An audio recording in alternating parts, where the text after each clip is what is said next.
Hey guys, touch up on the Afghanistan stuff, IDs, and working with the Afghan police and things like that.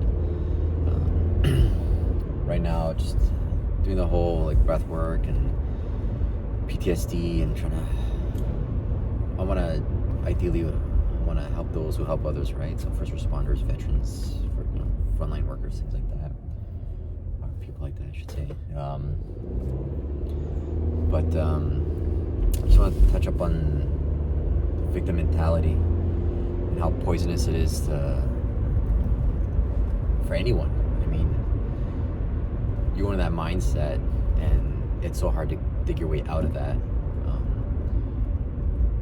We can be victims of assaults, insults, any crime-related stuff, right? But if you start dwelling and thinking you're a victim of, someone did me wrong, I'm entitled to this, and the government screwed me over, or whatever. If you start digging, right, that's the beginning of the end. There was a study I heard about, I'm still looking it up, where they had a bunch of or they put a bunch of makeup on several females. I don't know how many, and I don't know why just females. But they told them that they're gonna put scars on their face, and through makeup, obviously, and they're gonna do a job interview. So they put the scars on their face, showed them the scars in the mirror, and right before they left to do the interview, they said, "We're just gonna touch up." As they were touching up, they removed the scars. They did the interview, and then they came back and asked for feedback after the interview. And majority, if not all, basically came back saying, I felt I was mistreated, I was judged upon, I was looked at differently because of these scars, etc., etc. And then they were told there were no scars. So if you're going on with that mindset, that victim mentality, this is what my problem is, the world owes me something, it's no good, it's no bueno. You have to try to understand that with that mindset, you're always going to see things through a different lens. So for example, there's a lot of I won't say a lot, sorry, I spoke, but let's just say, like in my line of work, I'm a first responder, and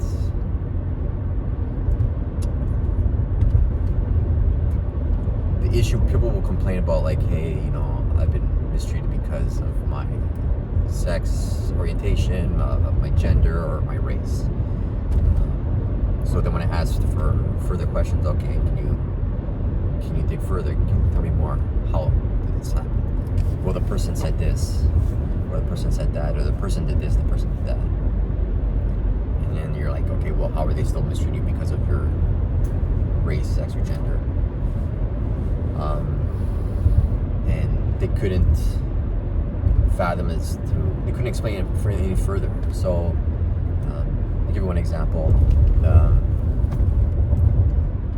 This person didn't get a certain position, and they said, "Oh, it's because the color of their skin." Okay, how do you know they said that specifically? Well, because they didn't hire me. Okay, but how do you know it was that specific reason why they didn't hire you? Well, because I qualified for this, that, and the other. I'm like, okay. Then I started asking, were you the only person who applied? No. How many people applied? They're like, I don't know. I'm like, so you don't know who else applied? No. Okay. Again, how do you know is this specific reason why I didn't hire you?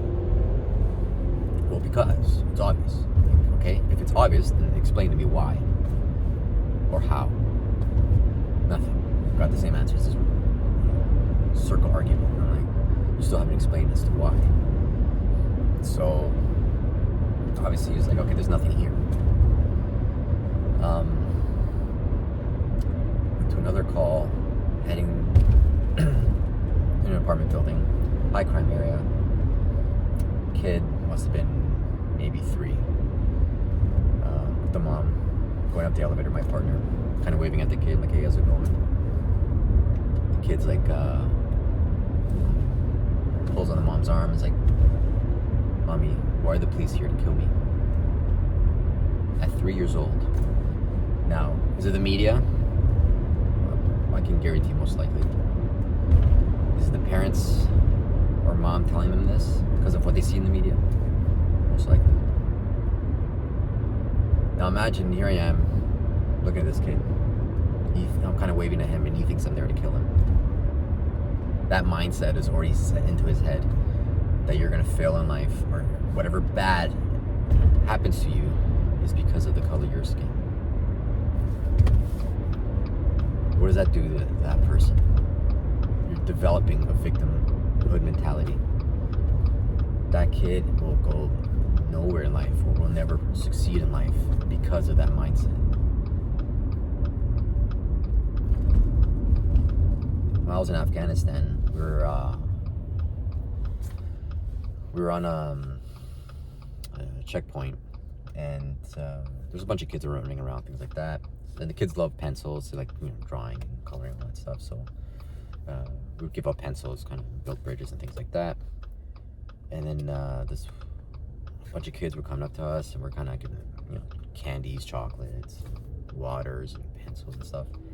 This one kid wouldn't come out, so I go through the interpreter. I'm like, hey, how come this kid doesn't want to come? Like, what's wrong with him, right?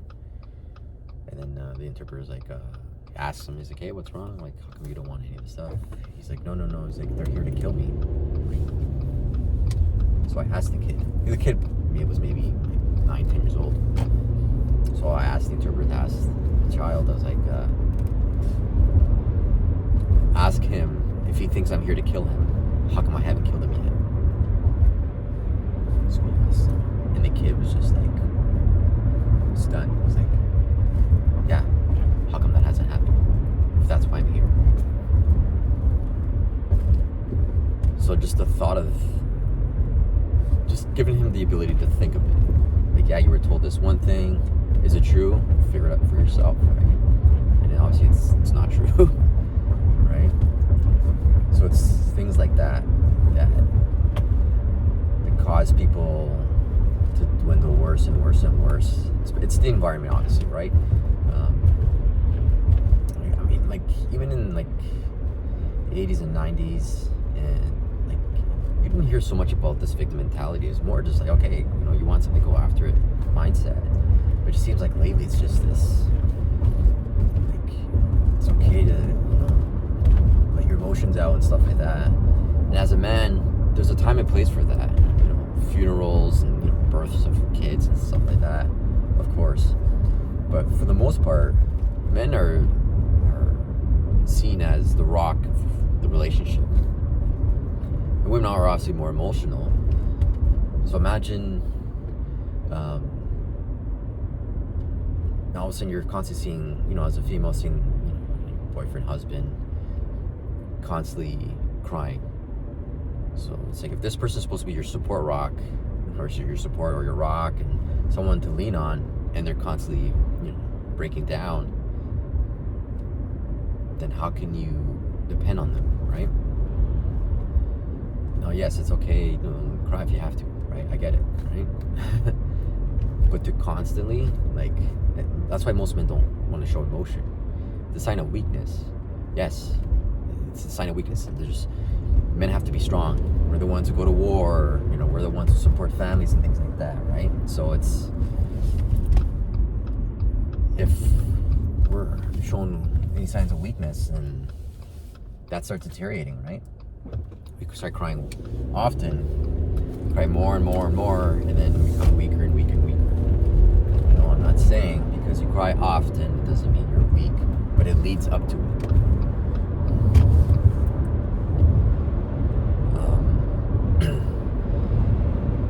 There was another study, you can see on YouTube. There was a feminist who wanted to prove how lucky men have it. So she dressed as a man, dressed the part, part, played the part. I think she was trying to go for 6 months or a year. It was her trial period. So when she joined a bowling team and things like that, kind of just hung out with the guys, right? I think whatever time period she was supposed to do, she ended up shortening it because it was too much for her. She went in there with the mindset saying, guys have it easy and it bitter in the ass, and realized guys actually have it harder than women. The amount of things we have to go through, deal with, and still show up, the next day smiling. It takes a toll on you mentally, right? So, and even so, like a lot of, when it comes to suicide, men have the high suicide rate. Now, women attempt suicide more often. Men are more successful at suicide. So, for example, a woman will, swallow a bunch of pills, call a friend, and just says, I want to kill myself or hurt herself, and then she's just looking for the attention. For the most part, men won't call anyone; they'll just do it. So,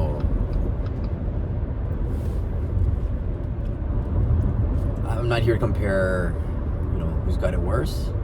Obviously, everyone's got their life story, but generally, right, men have a hard time. Pros and cons to men and women, obviously, right? Men are the protectors and stuff like that. And let them be. Let them do that. That gives them purpose, right? Women are really good at, catching cues and body language and things like that, right? For security purposes, that's good. It's a good thing, right? We're all supposed to work together, right? The yin and yang kind of thing, right? I just think that this movement about victimhood, it's like this victim Olympics.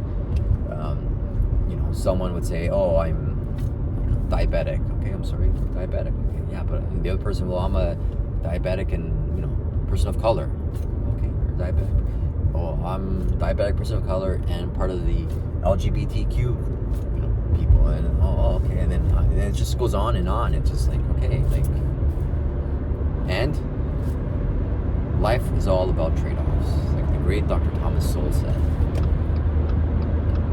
I wish I was 6'5", right? Naturally gifted with strength and all that stuff, right? I'm not 5'9", 5'9 and a half, maybe, pushing it.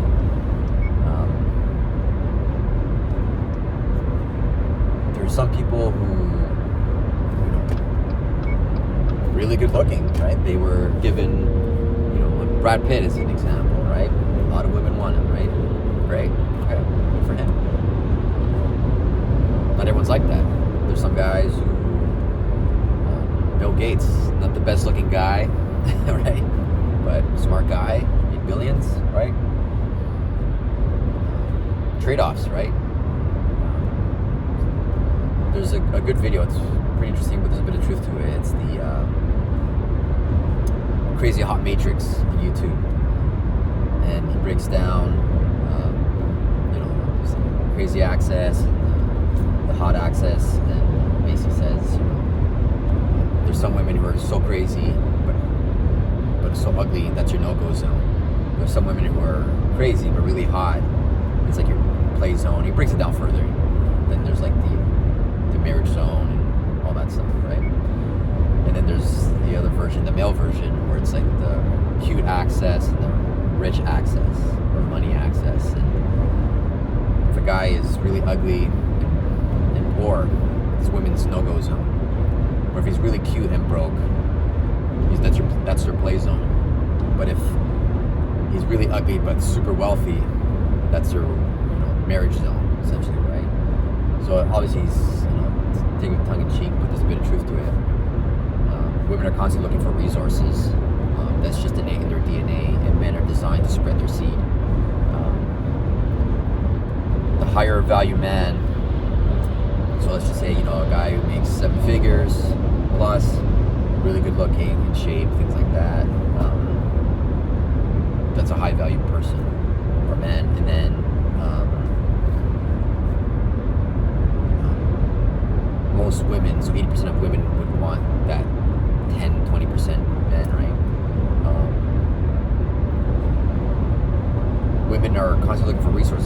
because of that reason, right? Like, this person is wealthy, has that resources, is able to provide security. That's why a lot of women like tall guys, right? 6+, right? It's not necessarily their fault. That's innate in their DNA that they want a tall person, a tall man. There's some, and then there's, and then the other argument is like, what's the high value female, right?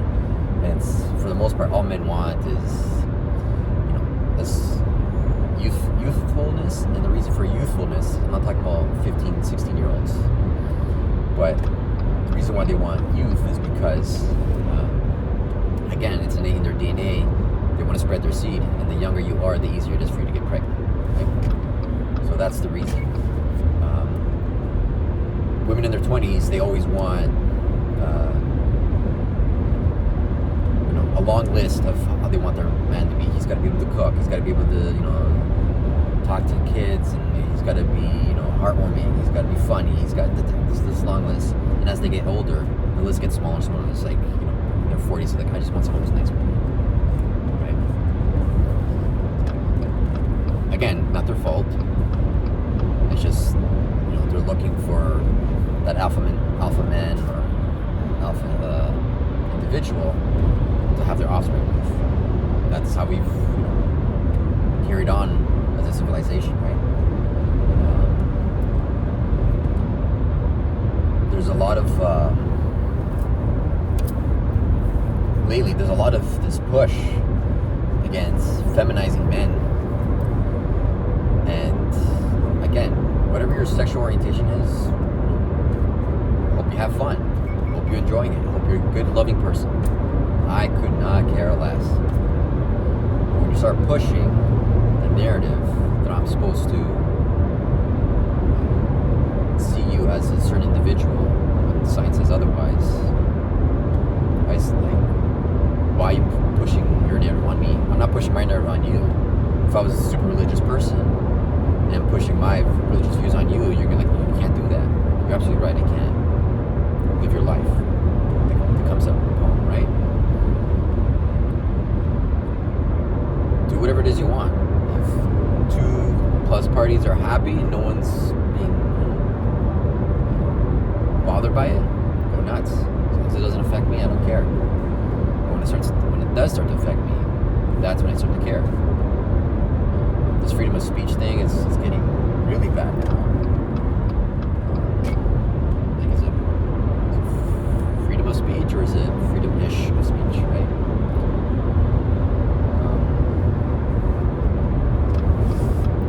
But I think a lot of it has to do with the narrative of this victim mentality, because it's like they're trying to push harder and harder and harder for this.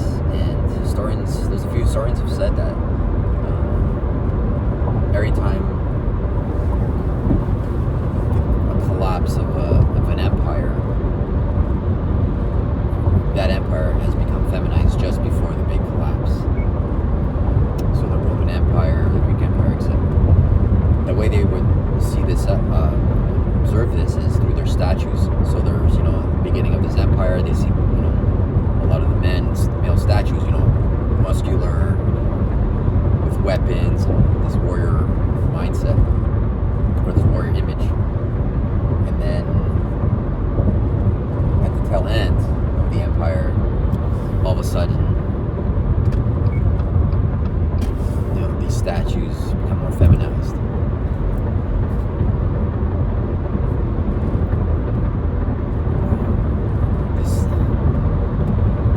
This attack against masculinity is getting way out of control. I mean, even in the military, it's like you need the strong, hard men. Women can join too, and I've worked with women in the military. But you need the strong, hard men to basically do the job that needs to be done, right? And you look up, the samurais, the Spartans, the Zulu Nation, like the Incas, like all these great warrior empires, and everyone looks up to them. It's like, wow, this is great. And now all of a sudden it's like, oh, you should be looking up to them. It's like, what? You should always be striving for something better. Every day I'm always trying to bettering myself, and with whatever, whether it's exercise, do jiu-jitsu, whatever. I'm always trying to see things differently. I'm always trying to better myself. Everyone should do the same. Because the second you stop doing that, your mindset, your body starts giving up. There's this one study or statistic where police officers after retirement have a life expectancy of 7 years. So after retirement, 7 years, approximately on average, 7 years later, they're dead. Why is that? There's a few reasons why they believe so. One is because officers go through several adrenaline dumps throughout their career. Apparently you're limited with a certain amount of adrenaline you're allowed to use in your body, or your body has. There's another one where once the officer's retired, they feel like I can finally relax. I don't have to worry about calls, worry about whatever. And they kind of just sit on the couch and vegetate. And then your mind starts thinking, oh, I guess we're done here. And then slowly start to deteriorate because there's no more purpose anymore. There's no reason to live, right? So how that mindset kind of starts dwindling, making things worse and worse. Your body's like, okay, I'm done. Start shutting down. So I think there needs to be more of a push to keep going after it, keep going. You know, something bad happened to me. Okay, like Jocko and his, good speech, good. Reason to push better, or push more, or push harder, or get better. Like, I can't see why that's a bad thing. Like, oh, it's okay, don't worry about it. No, it's not okay. I should be worried about it. I gotta get better. Right? That's the thing I think with jiu-jitsu is the one beautiful thing I love about it. It's like you either win or you learn. There's no lost mindset. I got tapped out. I'm like, okay, how do you tap me? What do I have to do to stop that from happening the next time? Like that, it's that simple. Just you have to keep pushing through. I just think a lot of people need to be pushed and grind and go through shit just enough where they see light at the end of the tunnel, and they look back like, I just went through that. Let's do it again. I want to go harder. And just keep getting better and better. When you're building muscles, there's that pain after working out. Oh, I'm so sore. Then you start getting stronger physique, etc. All these things in life are telling you, you have to grind, and you have to go through pain to become successful. So working 24-hour shifts because of your small business, you just start getting minimal sleep, right? Hardly seeing your family, those sacrifices you have to make just to basically get that goal you want. And now society's saying, no, you shouldn't do that. Stay back down. And it's just like, well, you had to do that. You had to work hard. Why are you stopping me to doing that? Stopping me from achieving my goal? I don't know where this is going to lead to. It can't be good, obviously. I think the West is on the verge of collapse.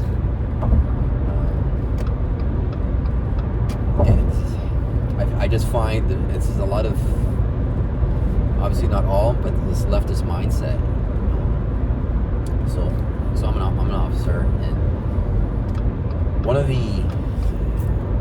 I was doing a social experiment on my own, and I was trying to figure out why a lot of these people have the mindset. Is it what they're thinking, how they're thinking? How do I figure out how they're thinking? So I started asking them questions of who they vote for. Is there a correlation between that? So I would go to a call, and if someone's a victim of something, it happens. Now, if they come off as this, this is BS, this always happens to me, I can't get nothing right, this, life sucks, I'm always a victim of this, but then I'll start asking them questions about, okay, at the time it was like Trump was running for office. So I said, who would you vote for? Trump, Hillary, or Bernie? And the majority of people with a victim mentality vote for Bernie or Hillary. Now I was asking people specifically who had mental health issues. Majority of them would pick Bernie, but there's one person. I asked him, who'd you pick? He says Trump. I was like, why Trump? He's like, man, I know I'm crazy and I got my issues, but we have to push harder to get things done. I hate taking pills. I want to get better. These pills make me, fog out, he was saying, and make me numb. I hate it. I want to get better. So that's when I started thinking, okay,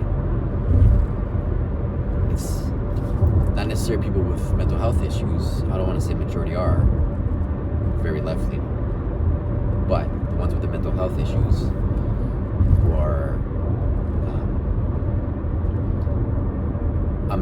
the doctor said this, and this is my problem. I have this, and this issue. I need this, and this. It's like, do you need it? Do you want it?